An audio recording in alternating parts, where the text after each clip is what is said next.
হ্যাঁ, মাত্র আমাদের আপডেটের কাজ শেষ হলো। আপনাদের জন্য সেই অপেক্ষার প্রহরটা কাটলো, ঠিক আছে। তো এইখানে আমি আপডেটটা জানাই দিচ্ছি। আপডেটটা হচ্ছে এইখানে আপনারা আমার বটের ভিতরে জিমেল সেল করতে পারবেন, ঠিক আছে।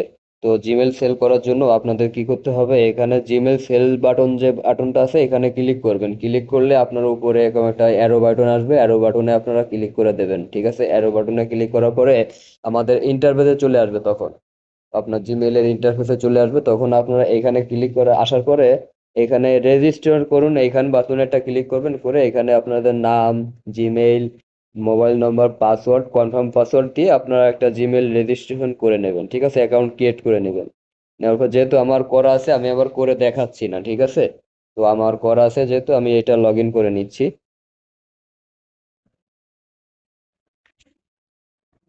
এরকম লগ ইন হওয়ার পরে একটু লোড হবে, জিনিসটা একটু লোড হবে, লোড হলে পরে ইন্টারফেস চলে আসবে। একটু ধৈর্য সহকারে মনোযোগ সহকারে দেখুন, আপনারা এই দেখুন চলে আসছে, ঠিক আছে।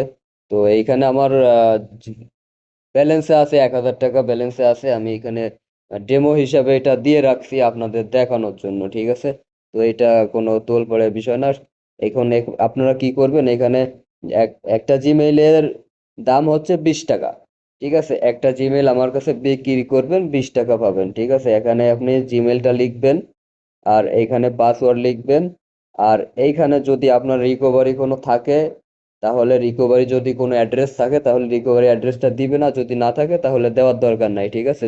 লেখা হয়ে গেলে এখন সাবমিট জিমেইলে যখন আপনি ক্লিক করবেন জিমেইলে, তখন আমাদের এই বটে চলে যাবে, জিমেইল সাবমিট হয়ে যাবে, ঠিক আছে। এখন আপনাদের এইখানে উত্তোলন, যখন আপনারা টাকা উইথড্র করবেন তখন উত্তোলনে ক্লিক করবেন। ক্লিক করার উপরে পরে এখানে আপনার মেথডে বিকাশ, নগদ আছে, ঠিক আছে। আপনারা যেটা সিলেক্ট করবেন সিলেক্ট করে এখানে আহ, ধরেন বিকাশ দিলাম, দিয়ে একটা নম্বর, আমি মনে করেন একটা নম্বর উঠাই দিলাম, ঠিক আছে। দেওয়ার পরে এখানে আপনার টাকার পরিমাণ মিনিমাম 100 টাকা হলে উইথড্র, ঠিক আছে। তো যখন আপনার ব্যালেন্সে যখন 100 টাকা হয়ে যাবে তখন আপনি উইথড্র করতে পারবেন, ঠিক আছে। তো যেহেতু আমার ব্যালেন্সে অনেক টাকা আছে, তো আমি এখানে একটা নম্বর দিয়ে রাখি, যেরকম স্যাম্পল একটা দিয়ে দিলাম। এটা কার নম্বর আমি নিজেও জানি না, তো এখানে মনে করেন আমি 100 টাকা দিলাম, দিয়ে এই উইথড্র রিকোয়েস্টে পাঠাই দিলাম, ঠিক আছে। এখন এটা উইথড্র উত্তোলন রিকোয়েস্ট চলে গেছে বটের ভিতরে। এটা আমরা যখন এটা দেখবো দেখে আমাদের দিয়ে দিব, ঠিক আছে। আর এইখানে আপনারা জিনিসটা হচ্ছে মূল নিয়ম দেখবেন।